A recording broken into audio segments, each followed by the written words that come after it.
Olá, meu amigo, minha amiga, bem-vindos a mais um Portal do José e hoje no nosso papo aqui a gente vai trazer um pessoal de peso para ajudar a gente a refletir, né? Alguns filósofos, alguns pensadores.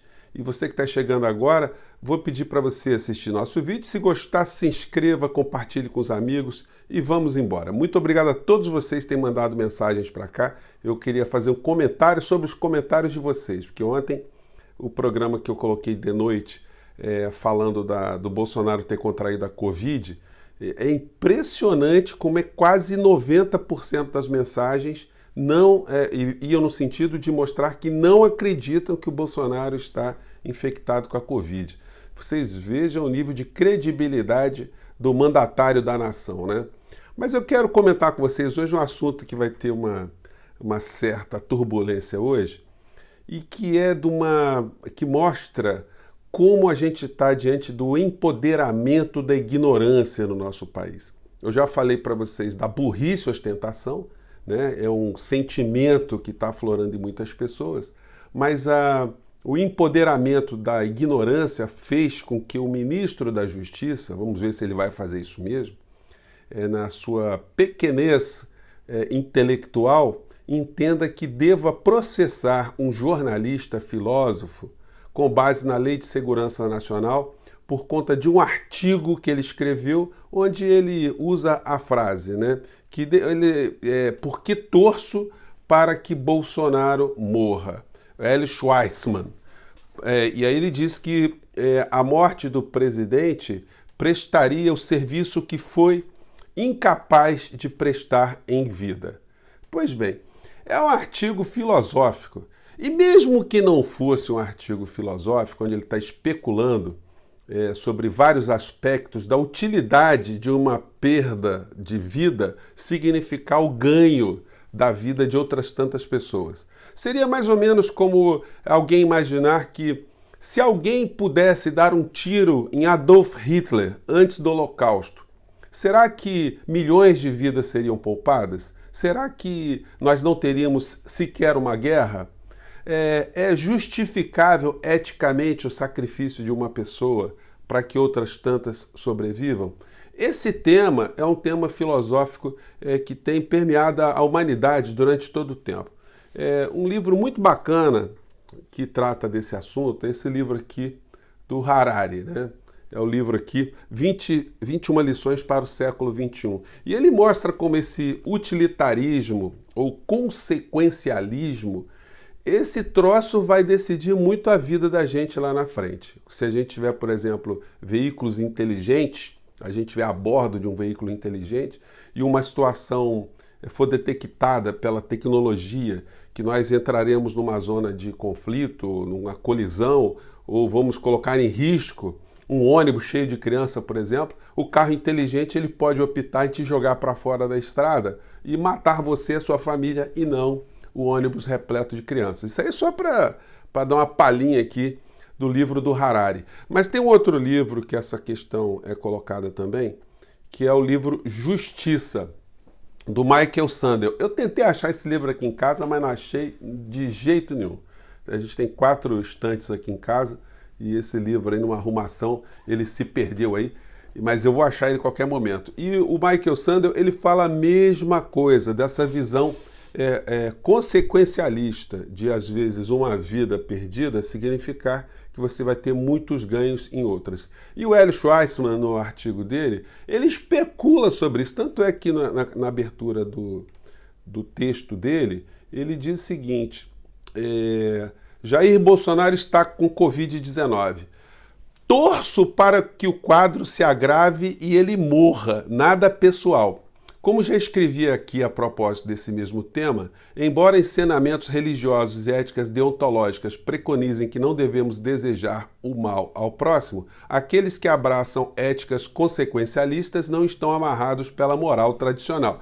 E aí ele vai falando sobre isso, mostrando que o comportamento de Bolsonaro até hoje tem acarretado resultado mortes aqui no Brasil, e não é ele só que pensa isso, não é só ele. O mundo inteiro está pensando isso. Aí eu convido você a uma reflexão. Lá no íntimo, será que só o Hélio Schweissmann que está desejando a morte de Bolsonaro, eu garanto a vocês que muitas das pessoas que estão aqui compartilhando o nosso espaço estão com esse desejo. Agora, isso pode acarretar o ensejaamento de um processo criminal contra a pessoa que estiver desejando algo. Olha, gente, no direito brasileiro, o desejo não é crime. Não existe a possibilidade de alguém ser processado por externalizar um desejo. Isso é uma coisa absolutamente absurda. E o ministro da Justiça, se ele fosse aluno de primeiro período de Direito nas faculdades onde eu lecionei, provavelmente ele teria recebido esse tipo de lição. É impressionante como tem gente no mundo que paga para ser ignorante, né? Quando você paga, você desenvolve uma vida para fortalecer a sua ignorância, você aprofundar a sua ignorância abissal, o problema é seu. O outro problema é quando nós todos aqui estamos pagando o salário do ministro para ser ignorante juridicamente, para gastar dinheiro público, movimentando a máquina do Estado para uma inutilidade, porque onde ele quer enquadrar o Hélio Schweissmann, a Lei de Segurança Nacional, é absolutamente absurda esse tipo de invocação. A Lei de Segurança Nacional, ela tem de fato lá um artigo, artigo 26, que diz que é crime você caluniar ou difamar o presidente da República. Qual é a calúnia e qual é a difamação que está sendo colocada ali no artigo do Hélio Schweissmann? E mais, a Lei de Segurança Nacional, ela não está em nível superior ou num nível superior à Constituição Federal, que garante a liberdade de expressão, a liberdade de pensamento. Gente, então, o que o ministro está querendo fazer é simplesmente dar espaço a uma ignorância abissal que está na internet. O pessoal os bolsolavistas, os bolsonaristas, que absurdo, o Supremo Tribunal Federal não vai atrás desse jornalista que está desejando a morte do presidente da República. Enfim, desejar não é crime. Existe no direito penal uma história muito interessante, que é a seguinte: quando você está tentando caracterizar um crime de ameaça, a gente tem que investigar se a ameaça é idônea. Alguém chegar e dizer para você assim: olha, vou fazer uma macumba para você. Isso pode fazer com que você vá até uma delegacia de polícia dizer que alguém está te ameaçando. A ameaça, ela precisa ser considerada sob um aspecto de idoneidade, ela precisa ter força, ela precisa ter alguma razoabilidade. Você desejar o mal a alguém não pode significar absolutamente crime algum. E externalizar que você deseja esse mal também não é crime algum, exceto se você, ao desejar, você estiver induzindo alguém à prática de crime. O presidente, outro dia, ele não desejou, aliás, ele não externalizou a opinião dele, ele não disse que as pessoas deveriam entrar em hospitais para poderem fazer gravações, que é uma coisa absolutamente ilegal. Aí sim ele está fazendo uma apologia de crime, aí o presidente está cometendo crime.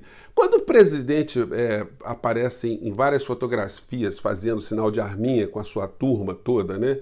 Isso significa o quê? Ele não está externalizando um pensamento que, em última análise, poderia ser um pensamento a favor da morte? Então, qual é a legitimidade dessa gente de estar agora se sentindo, de um certo modo, incomodada pelo jornalista desejar a morte utilitária do presidente da República? Você, certamente, se quiser desejar a morte de alguém, você não vai estar cometendo nenhum tipo de delito, nem com a sua moral você vai poder ter conflito, já que a moral ela vai variar muito com a necessidade de determinados atos dos seres humanos em determinadas circunstâncias. Algumas situações serão consideradas em um tempo moral e em outros tempos o mesmo ato pode ser considerado imoral. E nem tudo que é imoral é ilegal. Eu já dei um exemplo para vocês aqui que o relacionamento, por exemplo, sexual entre pessoas da mesma família, sendo maiores de idade, por exemplo, um pai com uma filha, o pai de 50 anos e a filha de 25. De um ponto de vista moral, é extremamente repugnante para a maior parte das pessoas, mas do ponto de vista jurídico, não tem relevância alguma. São duas pessoas maiores de idade, se estão conscientes, se não está tendo nenhum tipo de violência, nenhum tipo de constrangimento, é um indiferente para o direito penal. O ministro da Justiça, ele deveria saber disso, que o desejar a morte de alguém não significa absolutamente nada. Tem um grande amigo meu, o Rubem Gonzalez, que também tem canal na internet, aqui no YouTube, né? E muitas vezes ele está gravando e a gravação é interrompida porque o motociclista com cano de descarga aberto faz um barulho gigantesco lá onde ele está gravando e ele sempre para a gravação e faz uma exclamação, né? Por que não atravessa um poste na frente de uma criatura como essa, né? É brincadeira, né? Uma forma de externalizar ali que se cesse uma situação negativa, uma situação danosa a alguém por conta de uma ignorância absoluta do causador do problema. Quantos de nós estamos dirigindo às vezes na estrada de uma forma regular, de uma forma correta, e a gente vê uma imprudência, uma maluquice total no trânsito, alguém que corta pela direita, ou de repente um motociclista passa a uma velocidade absolutamente absurda, ou alguém comete uma imprudência absoluta no trânsito e tal. Quantas vezes a gente não deseja para o cara bater, para o cara tomar uma lição? Evidentemente que se isso acontece, muitas pessoas vão ficar com dor na consciência, vão analisar aquela história ali, vão ficar até arrependidas de terem desejado aquele mal instantâneo, né? Então, a discussão que vai ser colocada hoje por muitos será se é possível você ser processado por desejar a morte de alguém. E isso pode fazer com que a máquina do Estado seja movimentada pelo ministro da Justiça? Bom, eu quero antecipar para vocês o seguinte: eu vou aguardar hoje para ver se confirma essa iniciativa do ministro. Se o ministro gastar o nosso dinheirinho para esse tipo de cretinice, para perseguir jornalista, filósofo que está exprimindo seu pensamento, eu vou fazer uma representação junto à Procuradoria-Geral da República para que ele seja responsabilizado por desperdício de dinheiro público. Pode ser que não dê nada, porque o pessoal lá da PGR anda muito ocupado ultimamente, né? Mas quem sabe que eles fazem alguma coisa para responsabilizar a ignorância ostentação, né? O empoderamento da ignorância no nosso país. E para finalizar aqui, trazendo aqui mais um aspecto filosófico, para fechar o programa, você que está com a gente até agora, existe uma frase de Fernando Pessoa, num poema dele, que diz o seguinte: navegar é preciso, viver não é preciso. Pense bem nessa frase, vou deixar essa frase aqui para o final, não vou esgotá-la hoje não. No próximo programa a gente começa abrindo com ela. E você coloque nos comentários aí o que significa essa frase de Fernando Pessoa. Navegar é preciso, viver não é preciso. E aí vocês vão entender mais à frente por que muitas vezes uma coisa que é dita por um poeta, por um filósofo, é dita com um sentido e a gente acaba absorvendo ou interpretando outro sentido. Gente, eu fico por aqui, vamos aguardar as polêmicas de hoje e deixe depois no final se você está a favor do Hélio Schweissmann ou não. Se desejar a morte do presidente é algo que pode ser moralmente repugnante a uma pessoa que esteja vivendo aqui no nosso país. Gente, eu fico por aqui, um grande abraço, até o próximo vídeo. Tchau!